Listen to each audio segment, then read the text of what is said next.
안녕하십니까. 안녕하세요. 저는 경희대학교 한방병원 순환신경내과 권승원입니다. 저는 오늘 뇌질환 환자의 간편한, 간병이 편해지는 한약치료라는 주제로 첫 번째 강의 동영상을 전달드리고자 합니다. 오늘 첫째 편으로 기존 치료의 한계라는 주제로 여러분들께 강의를 전달해 드릴 겁니다. 자, 먼저 배경입니다.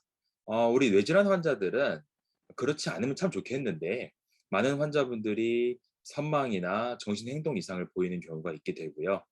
그 선망 같은 경우에는 갑작스럽게 발생을 해서 특히 야간에 발생을 많이 하는데 갑작스럽게 발생을 해서 주변의 시간, 장소 그리고 주변에 있는 사람들에 대한 인식이 무너지면서 환자분들이 폭력성을 보인다든지 또는 그 폭력성으로 인해서 환자 자신이 다치는 상황이 발생을 하기도 하고요.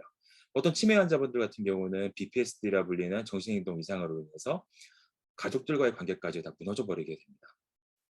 자, 이런 것들 때문에 사실은 간병에 큰 부담이 되게 되는데요. 오늘 지금부터 이 강연을 통해서 이 간병의 부담이 되는 것을 덜어드리는 한약 치료가 어떤 치료가 될 수 있는지를 좀 보여드리고자 하는데요. 그에 앞서 현재까지 알려져 있는 선망에 대한 배경이라든가 그리고 적용되고 있는 약물 치료의 한계점에 대해서 여러분들께 소개를 좀 드리도록 하겠습니다. 자, 이 슬라이드를 보시게 되면요. 선망의 발생에는 크게 준비인자와 유발인자, 직접 원인 이렇게 세 가지 정도가 있게 됩니다. 준비인자로는 70세 이상의 고령 뇌질환 환자라는 것이 기본적인 준비인자이고요. 여기에 감각 자극이 과잉되거나 과소 자극이 있다든지, 그러니까 감각 자극이 너무 과잉스럽거나 너무 적게 들어오는 경우, 또는 수면 장애가 있는 상태, 또는 우리 뇌질환에 걸리게 되면 환자분들을 계속 눕혀놓게 되죠.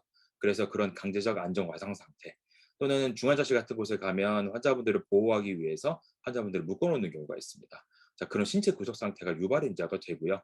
여기다가 직접적인 원인으로 약물이나 대사장애, 폐혈증, 호흡장애 같은 것이 겹치면서 환자분들은 갑작스럽게 선망을 일으키게 되기도 합니다. 이 선망의 치료는요, 가장 큰 철칙은 조기 발견해서 조기 대처하는 것입니다. 앞서 잠깐 말씀드린 것처럼 이 환자분들이 대부분 폭력성을 보이고 갑작스런 과잉 행동들을 보이다 보니까 침상 같은 곳에서 떨어져서 넘어진다든지 그 결과로 인해서 2차적으로 골절 같은 것이 발생하기도 합니다. 그렇기 때문에 딱 발견되자마자 우리가 조기 발견해서 바로 조기 대처하는 게 필요합니다. 주로 이 치료를 위해서 약물 치료가 이용되고 있고요. 항정신병 약이나 진정약들을 많이 활용하고 있습니다. 다행스럽게도 항정신병 약들을 활용하게 되면 일단 1차적인 선망의 위험 상태는 잘 넘어갈 수 있게 되는 경향을 보이시게 됩니다. 하지만 이런 항정신병 약도 문제점이 많습니다. 1차적으로 1세대 항정신병 약 같은 경우에는 추초회로 증상이라고 해서 마치 파킨슨병과 같은 그런 증후들을 보이게 되는 부작용들을 많이 보였었습니다. 그래서 이것을 보완한 2세대 항정신병 약들이 나오게 됐는데요. 그를 통해서 떨림이나 강직, 서동증 같은 이런 추체외로 증상들은 경감이 되었는데 어 계속 남아있는 부작용이 무엇이냐면 가장 문제가 되는 것이 과진정입니다. 일단 응급 상황을 모면하기 위해서 우리가 약물을 투약했는데요. 그다음 날도 계속 자고 있다면 또는 뇌질환 환자들이 안 그래도 몸을 움직이기가 어려운데 그 상태에서 계속해서 진정 상태가 놓여져 있어서 운동을 하다가도 졸려한다면 잘못하면 넘어지게 되고 그로 인해서 낙상이 발생한 결과로 고관절 골절이 온다든지 추체골, 척추 압박골절 같은 것이 발생해서 또 운동을 못하게 되고 재활이 지연되는 상황들이 발생을 하기도 하고요. 또 움직이지 아예 못하는 환자분들 같은 경우는 계속해서 과진정된 상태로 있다 보니 흡인성 폐렴 같은 것이 오거나 욕창이 발생을 해서 이걸로 인해서 또 2차적인 합병증들이 발생하게 되는 경우들이 많이 있습니다. 그래서 이런 과진정 상태가 지금 현재 굉장히 문제가 되고 있고요.